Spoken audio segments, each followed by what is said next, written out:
take a look at Apollo Hospitals and what's happening there.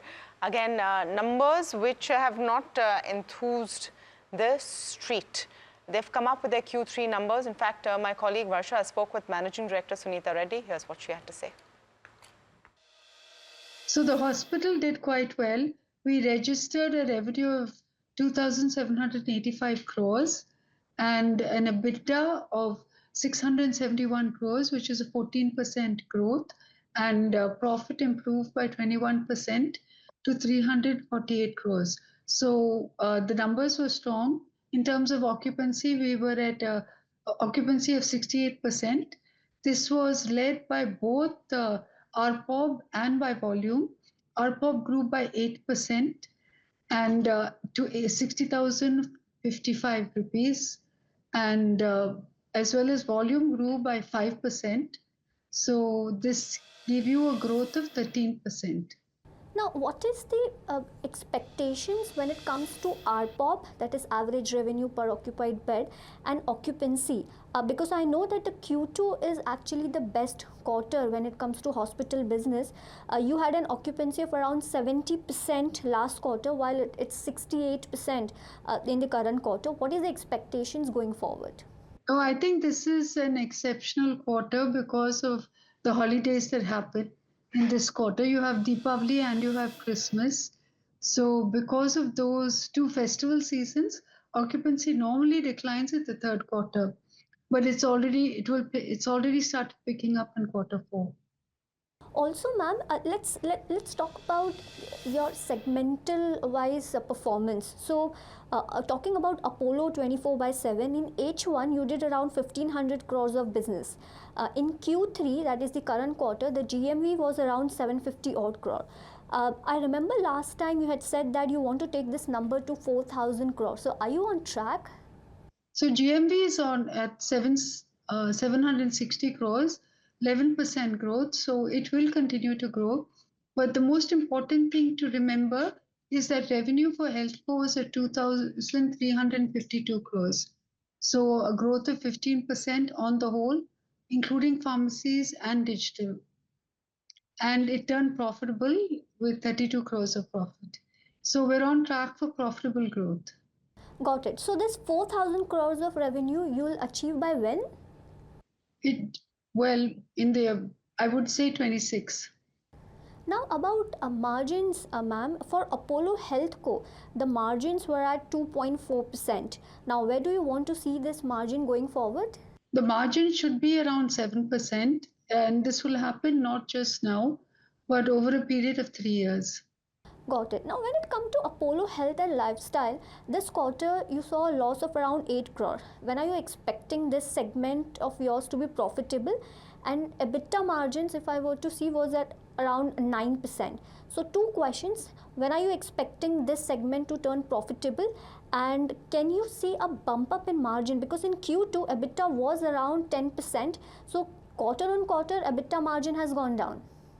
I think the margin you can expect to see 15%. The reason it seemed muted was, because the season was not good. And second, they have got a lot of referral business in this quarter and therefore lower margin. But the revenue was strong at 121 crores. And now with the specialty testing menu, you will see greater margins and also higher revenue. So they have launched a global reference lab. They will next week. And they will become a reference lab for rare diseases, genomics, and everything related to oncology. Ma'am, so everyone is actually talking about, rather everyone is banking on hospital with brownfield expansions over greenfield. Tell us about your expansion plans. I read that you are on track to add 3,500 capacity beds over the next 5 years. Just wanted to know your expansion plans when it comes to greenfield versus brownfield.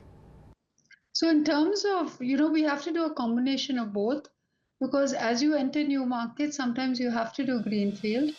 But if you look what we are currently doing, expansion in Kolkata is brownfield, existing hospital being modified to suit Apollo and NABH standards.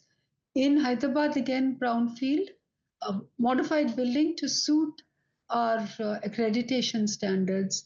And going forward, I think you will see more brownfield, at least 3 to 4 brownfield projects. Pune also is a brownfield where we acquired a hospital with 250 beds, which will all of these will open in the first quarter of next year. So considering this greenfield and brownfield capex that you're doing, if you can give us a ballpark range of revenue growth that you're expecting in the next 3 years. So if you look at currently we're averaging at 15%, and it will continue to grow at 15. When we add on new capacity, it'll move to 20%. 26, 27, we'll start moving closer to 27 to 20%. And any margin expansion that you're targeting? So next year we will continue to have some margin expansion. 26, 27 with the opening out of new facilities, I think it will be around 24% EBITDA margin. Ma'am, what are your expectations for the impact of the Heal in India initiative on your international patients and volume?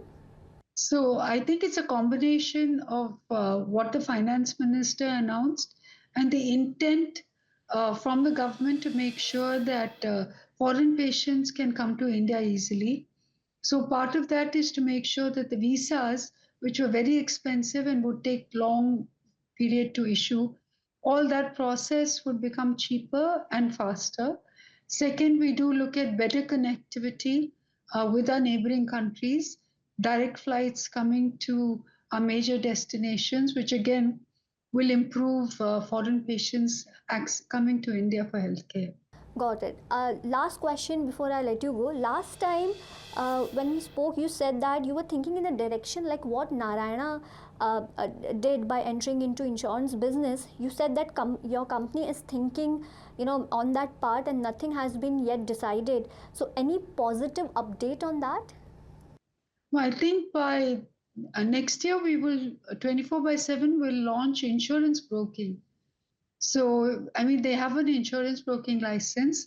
They will launch insurance products that will give customers of 24/7 access to good health care.